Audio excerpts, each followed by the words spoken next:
Hello दोस्तों, आज की इस कहानी का नाम है परछाई। कभी कभी मेरा दिल होता है कि मैं बहुत रोऊं, लेकिन अगर उगी तो उसको कैसे संभालूंगी। यही चिंता दिन रात सताती है। उसके लिए मुझे दुगनी ताकत से खड़ा होना है। वह विशेष है, इतना विशेष कि उसके जैसे लोग बहुत कम हैं।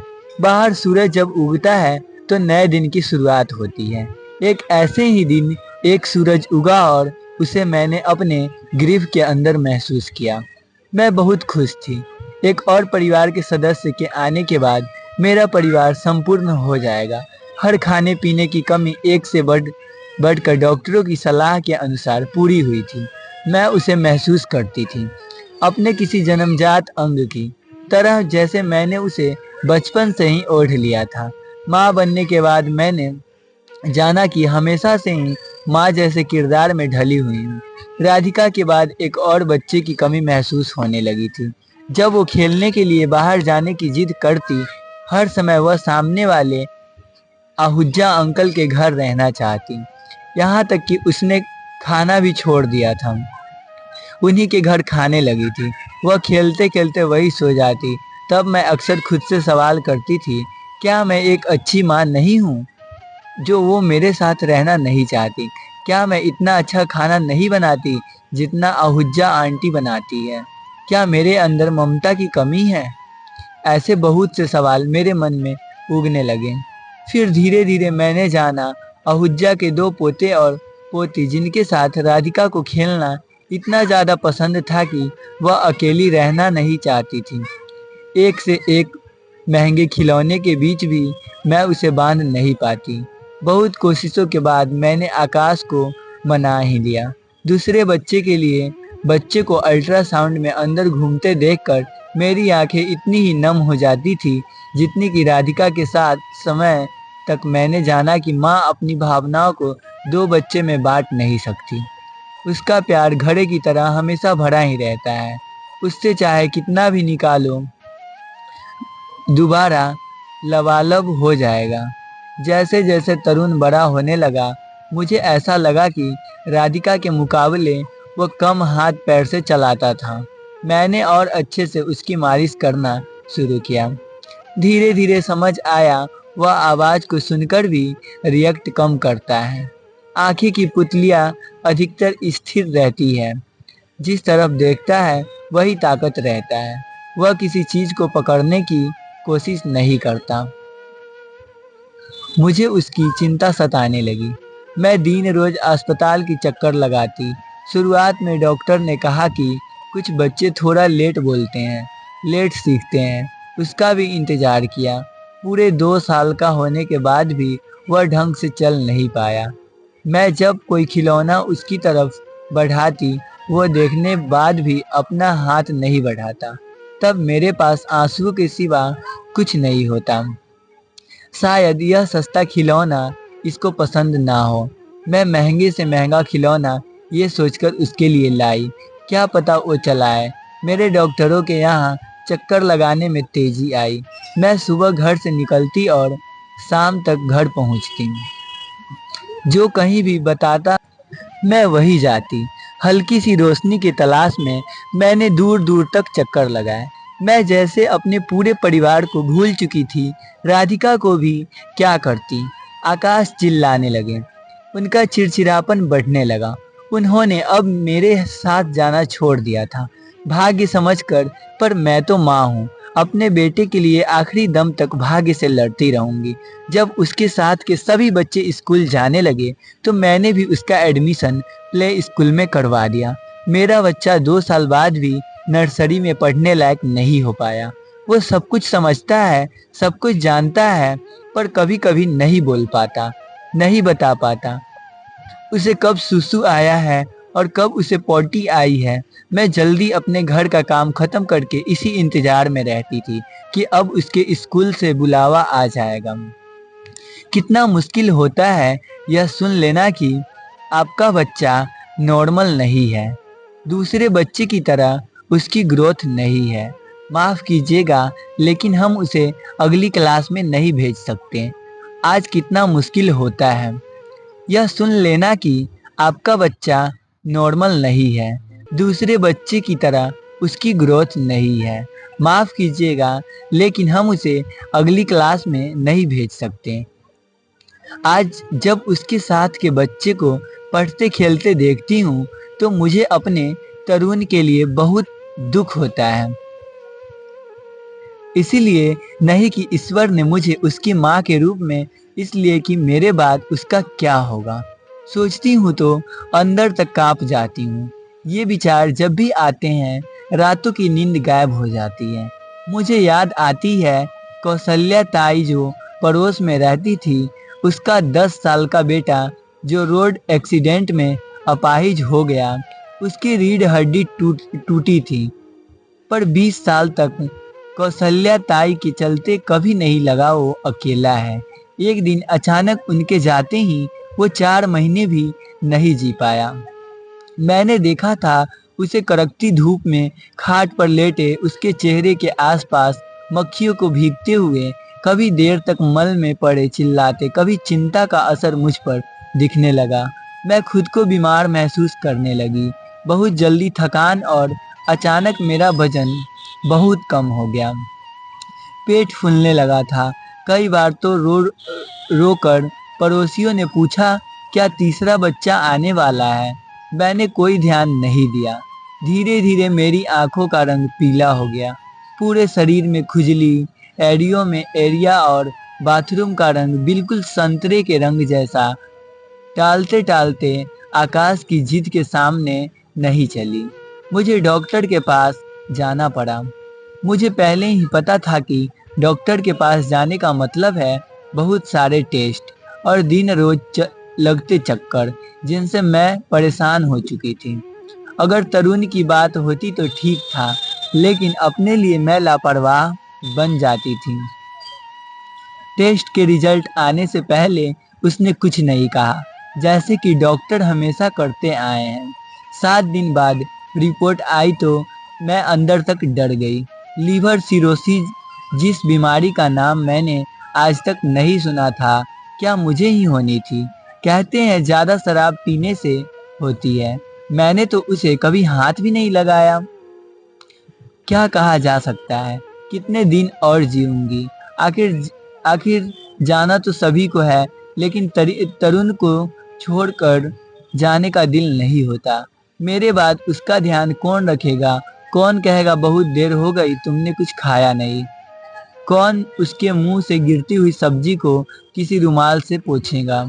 कौन उसके मैले कपड़े को बदलकर उसे धुला और साफ पहनाएगा? वो नहीं समझ पाता। कौन बताएगा उसे? कौन उसे पसंद नहीं करता? कहाँ उसे नहीं जाना चाहिए? दिन भर यही सोचती हूँ और ईश्वर से रोज प्रार्थना करती हूँ मेरे जीवन में रोज एक दिन बढ़ा दें। आज तरुण 6 साल का हो गया। वह सीख रहा है, पर बहुत धीमी गति से। मुझे यकीन है एक दिन वह बिल्कुल नॉर्मल हो जाएगा। सुबह से ही साफ सफाई और आने वाले रिश्तेदार की तैयारी में व्यस्त में मैं दोनों बच्चे को देख नहीं पाई। तरुण ने सॉस की बोतल फ्रिज से निकाली और साड़ी नीचे गिरा दी। मैंने एक थप्पड़ उसके गाल पर लगा दिया और बाद में पछताई। कभी कभी गुस्सा आता है और बुरे ख्याल भी, बहुत बुरा तक सोच लेती हूँ। आखिर इंसान ही तो हूँ। जब दर्द इतना भारी हो जाता है कि बर्दाश्त नहीं होता, तब रो भी लेती हूँ। सारा काम खत्म होने के बाद मैं बच्चे को ढूंढने लगी। थप्पड़ का ध्यान आया, भागकर उसके कमरे में गई। सारे खिलौने बिखरे पड़े थे। पकौड़े जो मैंने बच्चे को दिए थे, प्लेट में कुछ आधे खाए, कुछ बिना खाए, सॉस लगे यूं के यूं ही रखे थे। खिलौना की अलमारी खुली थी। एक रॉकेट बाहर था, दूसरा रॉकेट अलमारी से आधा लटक रहा था। शायद छत पर हो। मैं भागती हुई छत पर पहुंची।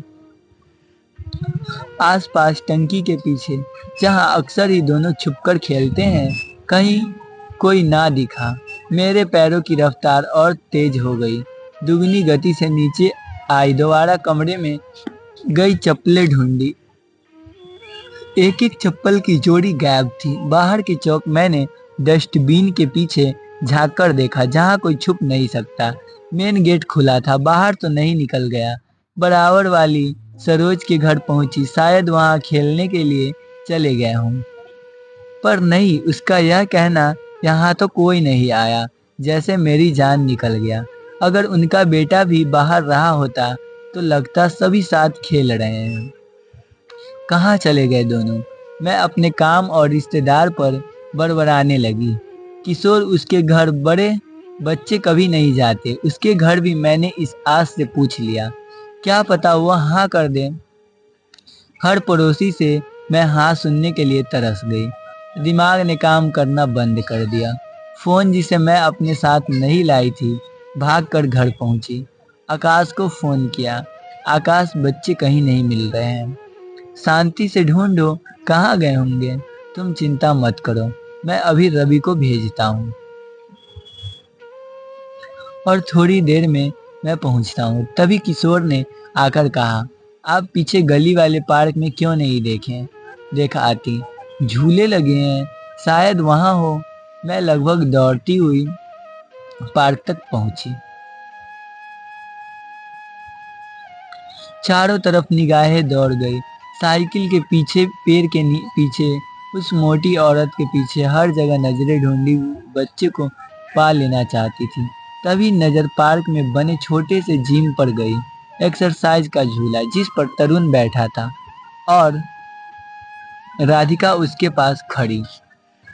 जाने क्यों आंखों में आंसू आ गए, जैसे कोई खजाना लूटते लूटते बच गया। सांस में सांस आई। मैं अपने कदमों को आराम देते हुए आगे बढ़ने लगी। मैं 5-10 कदम की दूरी पर पीछे खड़ी थी और झूले के पास एक औरत अभी आकर ही खड़ी हुई थी। तरुण ने उसका हाथ पकड़ लिया। वह उसे देखकर सावलिया नजरों से मुस्कुराई। राधिका ने बिना रुके मुस्कुराते हुए कहा, आपका करा देख रहा हूँ आंटी। वह थोड़ा और मुस्कुराई। तरुण उससे कुछ कहना चाहता था। तभी राधिका ने तरुण को झूले से उतारते हुए कहा, तरुण उतर जाओ। राधिका ने औरत को सफाई दी। इसे मम्मी ने कहा है कि कोई आए तो उतर जाया करो। तरुण बैट बॉल खेलने के लिए रोने लगा तो राधिका ने उसे समझाते हुए कहा, रो मत, वो बड़े भैया हैं, अपने साथ नहीं खिलाएंगे। मैं अपनी गुल्लक फोड़ दूंगी और अपने पैसे से आपके लिए बैट बॉल लेकर आऊंगी। आप अच्छे बच्चे हो ना। तरुण फिर भी चुप नहीं हुआ। फिर उसने बड़े लड़कों के पास जाकर कहा, भैया मेरे भाई को बैट बॉल खेलना है, वो रो रहा है क्योंकि उसे मम्मी ने मारा। 2 बॉल खिलाने के बाद अब वापस मुड़ी। तरुण का पैर कीचड़ में जा गिरा। उसने पार्क में लगी टंकी पर जाकर चप्पल धोने के बाद थोड़ा पानी हाथ में लेकर तरुण का मुंह धोया और अपने फ्रॉक के छोर से पोंछ दिया। मेरे सामने आने पर मुझे समझ नहीं आया कि मैं किससे ज्यादा प्यार करूं, राधिका, तरुण को। मैंने तरुण को गोद लेना चाहा, लेकिन वह मेरा हाथ छुड़ाकर राधिका के पीछे खड़ा हो गया। गंदी मम्मी। मैं तरुण और राधिका के पीछे पीछे चलती सोच रही हूँ। तरुण के आने से पहले 6 साल की होने के बाद भी राधिका कितनी जल्दी जान गई थी कि उसके साथ कोई खेलने वाला आ रहा है। कैसे बच्चे को जीभ में सरस्वती होती है, उसने हमेशा ईश्वर से अपने लिए एक भाई की मांगा था। यहाँ तक कि ड्राइंग में भी जहाँ पूरा परिवार बनाती तो आधी टेढ़ी लकीरों के बाद इशारा करके मुझे बताती, माँ देखो मेरा छोटा भाई, और मैं उसके इसी प्यार को देखकर गदगद हो जाती। जन्म से 9 महीने पहले तो मुझसे भी ज्यादा इंतजार राधिका ने किया था। हर पसंदीदा खिलौना वह अपने आने वाले भाई के लिए उठाकर रख देती थी। कहती होगी सृष्टि की उसके बच्चे एक दूसरे से कुछ शेयर नहीं करते। तरुण का आना पूरी जीवन का संपूर्ण बना गया। राधिका की हमेशा जिद की उसे उसकी गोद में दे दूं। दिया भी तो उसने हमेशा। जब तरुण 3 महीने का था और तनुजा की शादी थी, मुझे माँ ने किसी काम से बाहर भेजा था। पीछे से तरुण उठते ही रोने लगा। राधिका उसे कंधे से पकड़े दोनों हाथों से जकड़ अपनी नानी के पास पहुंच गई थी। नानी प्लीज मेरे भाई को चुप करा दो। तरुण 4 साल का था तो एक लड़का हमारे घर राधिका की शिकायत करने आया। उसके सर से खून टपक रहा था। मैंने बिना जाने ही एक चाटा राधिका को लगा दिया। तुम इतनी उद्दंड हो गई हो, मुझे पता ही नहीं चला। क्यों मारा तुमने? वो अपने गाल पर हाथ रखे सिसकती रही और मैं उसे डांटती रही। पट पट्टी करवाने के बाद मैं उस लड़के को उसके घर छोड़ आई, लेकिन उसके बाद मैंने राधिका से बात नहीं की। वह धीरे धीरे सिसकती हुई हल्के कदमों से रसोई में मेरे पास आई और अपने गाल पर हाथ रखते हुए उसने कहा, हमारा तरुण पागल नहीं है। कार्तिक ने तरुण को पागल बोला था। मैंने भाई कोई पागल है। मैंने रोती हुई अपनी बच्ची को अपने गले से लगा लिया। मैंने बिना जाने उसे मारा था। नहीं बेटा, वो पागल नहीं है, वह विशेष है। ऐसे बच्चे को ईश्वर किसी का ही भाई बनाकर भेजता है। उसे पता था कि राधिका अपने भाई का बहुत ध्यान रखती है, इसीलिए ईश्वर ने उसे तुम्हारा भाई बनाया। उस दिन के लिए बाद राधिका ने उसे और लाड प्यार से संभालना शुरू कर दिया। आज मैं देखती हूँ वह मेरी परछाई बन चुकी है। औरत के प्रेम की चरम सीमा माँ है। क्या मेरी बेटी बहन से माँ बन गई? जिस चीज के लिए मैं आज तक डरती आई हूँ, क्या उसे समस्या का समाधान मिल गया? मेरे मरने के बाद भी मेरी बेटी तरुण को एक माँ की कमी महसूस नहीं होने देगी। तो दोस्तों, आज की कहानी आपको कैसी लगी कमेंट बॉक्स में जरूर बताना। चैनल पर नहीं तो चैनल को सब्सक्राइब करके वीडियो को लाइक करें। मिलते हैं नेक्स्ट वीडियो में, तब तक के लिए धन्यवाद।